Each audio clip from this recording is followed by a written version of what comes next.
안녕하세요. 결혼한 지 4년 된 30대 여성입니다. 뻔뻔한 시어머니와 동서 때문에 이렇게 사연을 보내게 되었네요. 직장인인 남편과 살고 있는 저는 영상회사를 운영하고 있어요. 원래는 남편과 같은 직장을 다니던 사이였는데 회사가 사내 커플에 호의적이지 않다 보니 한창 연애를 하던 중에 제가 회사를 나왔거든요. 언젠가 제 사업을 해보고 싶은 욕심도 있었기 때문에 직장을 관두는데 큰 미련 같은 건 없었어요. 어디서든 자기 하기 나름이라니까 이참에 사업도 해보고 경험을 쌓는 거라고 생각했지요.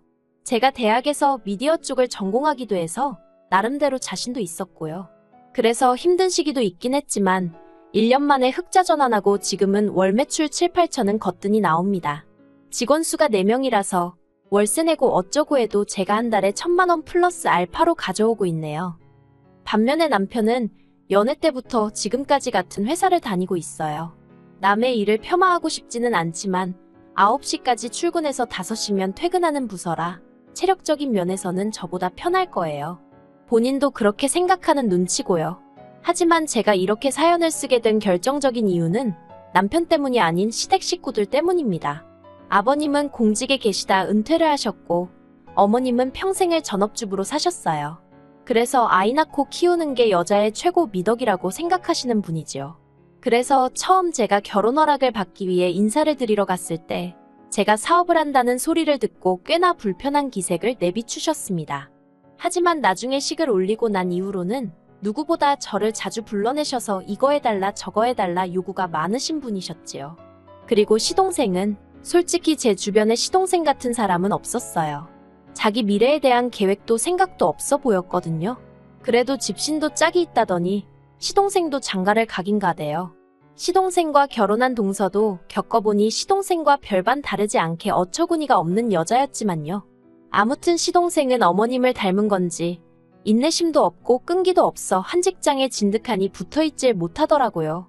그런 와중에 씀씀이는 또 어지간히 컸고요. 그래서 제가 남편과 결혼하고 난 이후로 어머님과 마찬가지로 저에게 이것저것 해달라고 바라는 게 참으로 많대요.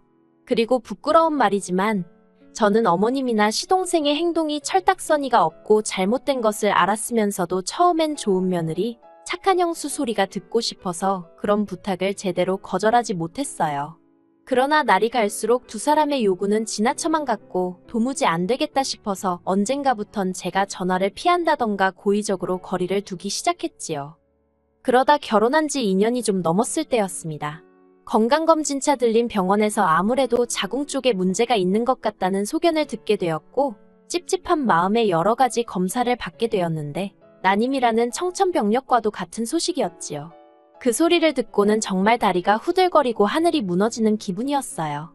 결국 며칠 동안 누구한테 말도 못하고 끙끙 앓다가 남편에게 눈물을 흘리며 고백했습니다.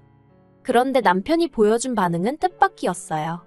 솔직히 남편이 이혼하자고 하면 이혼해줘야지 그런 극단적인 생각까지 하고 있었는데 남편은 아이가 없으면 어떻냐고 우리 둘이 행복하게 잘 살면 되는 거 아니냐고 하대요. 남편의 따뜻한 말이 얼마나 큰 위로가 되었는지 몰라요. 하지만 시부모님은 남편과는 영 다른 반응을 보이셨습니다. 특히 어머님께서는 제가 마취해도 못 갖는 몸으로 남편과 시댁 식구들을 속이고 시집을 왔다는 식으로 절 매도하셨어요. 난임과 불임은 다르다고 몇 번을 설명해드려도 전혀 들으려 하지 않으셨고요. 어찌나 어머님께 시달렸는지 오죽하면 어떻게든 보란듯이 애를 가져야겠다는 생각이 다 들대요. 그래서 남편에게 난임병원에 가자고 했습니다. 인공수정이든 시험관이든 한번 해보자고요. 그런데 남편은 자연적으로 생기면 모를까 인위적으로 아이를 만들고 싶지는 않다는 말도 안 되는 소리를 해대며 병원에 가기를 거부했어요. 결국 남편과 한 달 가까이 난임병원에 가보는 것으로 실랑이를 하다가 이혼한 애만의 소리까지 나오며 싸우게 되었습니다. 이혼 이야기를 먼저 꺼낸 건 다름 아닌 바로 저였어요. 어머님의 말도 안 되는 비난과 구박에서 저를 제대로 지켜주지도 못하면서 남편의 비협조적인 태도에 치사하단 생각이 들었거든요. 그런데 이혼 소리가 나오고 나니까 그제서야 남편이 아주 죽상을 하고 병원에 가겠다 하대요. 그런데 병원에서 어처구니 없는 사실을 알게 되었습니다. 저는 그나마 난임이었지만 남편이 아예 불임이더라고요. 그리고 더 황당했던 건 남편은 어느 정도 자기 상황을 알고 있던 눈치였다는 거예요. 무슨 일 때문이었는지는 끝끝내 말해주지 않았기에 확실히는 모르지만 모종의 이유로 저와 결혼 전 비뇨기과에서 이런저런 검사를 받게 되었는데 그때 불임이란 얘기를 들었답니다. 그런데 저랑 연애를 하면서 보니까 제가 애를 그다지 좋아하는 것 같지도 않고 그래서 결혼하고 어느 정도 타이밍을 보다가 솔직히 털어놓을 참이었다나요. 그러면 제가 이해해줄 줄 알았다면서요. 저는 남편의 변명 같지도 않은 말에 정말 크게 화를 냈어요. 하지만 남편은 어차피 저도 아이를 갖기 힘든데 뭐가 그렇게 서운하고 화가 날 일이냐며 오히려 저를 속 좁은 사람 취급을 하더라고요. 왜 드라마나 영화에서 인물들이 황당하면 입을 떡 벌리잖아요. 제 표정이 딱 그랬을 거예요. 남편의 태도가 어찌나 뻔뻔한지 할 말을 다 잃었다니까요. 그리고 한편 이혼도 이혼이지만 한시라도 빨리 시댁에 남편의 불임 소식을 알리고 싶은 마음이었습니다. 그간 저한테 돈 몇 푼 번다고 유세 떨고 다닐 때부터 알아봤다는 둥, 심보가 고약하니 그렇게 된 거라는 둥, 정말 말도 안 되는 소리로 제 속을 후벼 파셨거든요. 그래서 까놓고 말해서 어머님이 이 소식을 듣곤 어떤 표정을 지으실지, 무슨 말씀을 하실지 궁금해 미칠 지경이었네요. 그렇게 돌아온 주말에 저는 남편과 함께 시댁으로 향했습니다. 달리는 차 안에서 남편이 저더러 이렇게까지 해야겠냐며 한숨을 푹푹 쉬어댔는데 제 알바는 아니었지요. 100번 양보해서 남편이 제 난임 사실을 시부모님께 말하지 않았다면 저도 고마운 마음에 남편의 불임 소식을 굳이 알리진 않았을 거예요. 하지만 제가 먼저 남편에게 시댁에는 천천히 알리면 안 되겠냐 했을 때 그래도 부모님을 어떻게 속이냐면서 그렇게는 안 된다고 했거든요. 저는 솔직히 어머님을 속인다기보다는 남편이 제가 마음의 준비를 할 수 있도록 배려를 해줬으면 하고 바란 것뿐이었는데요. 아무튼 이번엔 반대 상황이었는데 저도 워낙 어머님께 모질게 당해서인지 달리 남편을 배려해주고 싶지는 않았습니다. 솔직히 남편에게 정도 많이 떨어진 상황이었고요. 시댁까지는 차로 30분쯤 걸려서 도착했어요. 어머님께서는 평소처럼 아들인 저희 남편만 챙기시고 저는 본체만 체하시대요. 반기는 사람도 없는데 못하러 왔냐는 식이셨지요. 저는 그런 어머님 앞에 조용히 남편의 검사 결과지를 내밀었습니다. 어머님이 이게 뭐냐며 돋보기를 쓰시고 한참을 들여다보시더니 곧이어 이게 사실이냐며 저를 다그치시대요. 제 것이 아니고 남편 것인데도 저에게 불쾌한 기색을 보이시니 황당하고 어이가 없어서 실소가 다 나올 뻔했어요. 그리고 그런 저를 남편은 원망 섞인 눈으로 잠깐 바라보더니 어머님더러 자기가 불임이라고 순순히 이야기하더라고요. 어머님은 망연자실한 얼굴로 엉엉 우셨습니다. 그런데 저도 어머님께 맺힌 게 꽤나 있었기 때문인지 그런 어머님을 보고도 죄송하거나 안 됐다는 생각보다는 솔직히 고소하대요. 저도 저희 집에선 귀한 딸인데 난임이란 이유로 그렇게 박대를 하셨으니 이제 어머님 아들 차례라는 생각도 들었고요. 남편의 불임 사실이 밝혀진 이후로 저희의 관계는 솔직히 예전 같지 않아졌어요. 그간 서로에게 했던 안 좋은 말들이 화살이 되어 돌아왔기 때문이지요. 그래도 남편도 저도 더 이상 이혼 소리를 입에 올리진 않았습니다. 두 사람 간에 어떤 사랑이 남아있었다기보다는 서로 양쪽 부모님께 더 이상의 불효는 하지 말자는 쪽으로 의견을 모았거든요. 그래서 그냥 안 좋은 감정은 한 곳에 묻어두고 서로를 힘들게 하지 않는 선에서 같이 살게 되었네요. 한편 그런 와중에 시동생이 띠동갑인 어린 여자랑 결혼을 했어요. 저랑도 나이 차이가 제법 나다 보니 제 눈에는 그저 귀엽게만 보였지요. 그리고 그런 동서가 임신을 했을 때였습니다. 사실 동서의 임신이 저에게 기쁘기만 한 소식은 아니었어요. 물론 동서가 임신을 했다는 사실 자체는 반가웠지만 어머님이 보이신 태도 때문에 마냥 기쁘지만은 않았다는 거예요. 동서가 임신을 한 이후로 어머님은 동서를 무슨 상점 모시듯 하고 예뻐서 어쩔 줄 몰라 하셨습니다. 심지어 몇 달 전 김장을 할 때도 동서는 임신이라 못 온다며 사업 때문에 출장을 가야 하는 저한테 출장을 미루고 김장을 하러 오라시대요. 참고로 저희 시댁은 원래 김장을 안 해먹는데 동서가 김장김치가 먹고 싶다고 하니까 어머님이 그럼 김장을 하자며 판을 벌리시려는 상황이었어요. 그러니 저로서는 가뜩이나 어이가 없었는데 출장까지 미뤄라 마라 하시니까 정말 언짢더라고요. 그리고 제가 아무리 대표라고 해도 일정을 제 입맛대로 조정할 수 있는 것도 아니었고요. 그래서 어머님께 정김장을 하셔야겠으면 제가 되는 날짜에 하시라고 말씀을 드렸습니다. 하지만 어머님은 제가 시애미 말을 귓등으로 듣는다 어쩐다 하시며 기어이 당신 고집대로 당신 편하신 날에 하시더라고요. 그리고 당연히 저는 못 갔어요.